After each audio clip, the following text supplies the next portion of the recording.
എവിടുന്നാ വരുന്നേ? ആസാമിന്റെ അടുത്ത്. ആശാന്റെ വീടിന്റെ അടുത്താണോ വീട്? ഈ കള്ളപ്പാട്ടി ഇതുവരെ എന്റെ അടുത്ത് പറഞ്ഞിട്ടില്ല ഇങ്ങനെ പെണ്ണ വീടിന്റെ അടുത്തുണ്ടെന്നുള്ളത്. സേട്ടാ അതല്ല സേട്ടാ, മേം ആസാം സേ ഹൂം. ഹിന്ദി? ആമാ. ഓക്കെ. ഈ വരുന്ന ഞായറാഴ്ച ഒരു 5-6 പേരും കൂടി അങ്ങോട്ട് വരണമെങ്കിൽ ഇവിടുന്ന് എത്ര മണിക്ക് പുറപ്പെടണം? കാശൊന്നും വേണ്ട. കാശ് കല്യാണം നടന്നാൽ മതി. ഞങ്ങളുടെ വീട്ടുകാരല്ലെങ്കിലും ശ്രീധരത്തിന് എതിരാണ്.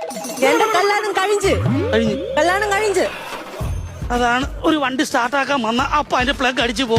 പറഞ്ഞിട്ട് കാര്യമില്ല. ചേട്ടാ ചേട്ടോ, ഞങ്ങൾ കല്യാണം കഴിഞ്ഞ് 5 വർഷമായപ്പോ സെപ്പറേറ്റഡ്. What A surprise. ഇതാണ് കൊള്ളാവുന്നത്. അതെ, നിങ്ങൾ എന്തിനാ പിരിഞ്ഞ്? ആസാമിലെ ബഡാ ഗുണ്ടാ ഹേ. ഗുണ്ടാന്ന് വെച്ചാ ചേട്ടാ എന്നെ ആരെങ്കിലും നോക്കിയാ അവരെ പോയി ഇടിവെത്ത് കുത്ത് എല്ലാം ചെയ്യും. പെട്രോൾ പമ്പിന്റെ അടുത്താണല്ലോ ഈശ്വര ഈ പിടിയായിട്ട് ഞാൻ ചെന്നത്. ചേട്ടൻ പേടിക്കണ്ട, അയാളിപ്പോ ജയിലിലാ. ആണോ? അതെല്ലേ. ഉടനെ എങ്ങാനും വരുവോ പുള്ളി? ഉടനെ വന്നാൽ അപ്പൊ തന്നെ ജയിലിൽ പോവും. അതെന്താ അത്ര ഉറപ്പ്? ചേട്ടന് ഇപ്പൊ എന്നെ നോക്കിയില്ലേ, അപ്പൊ ചേട്ടന് കുത്തിക്കൊള്ളും. ജയിലിൽ പോവും.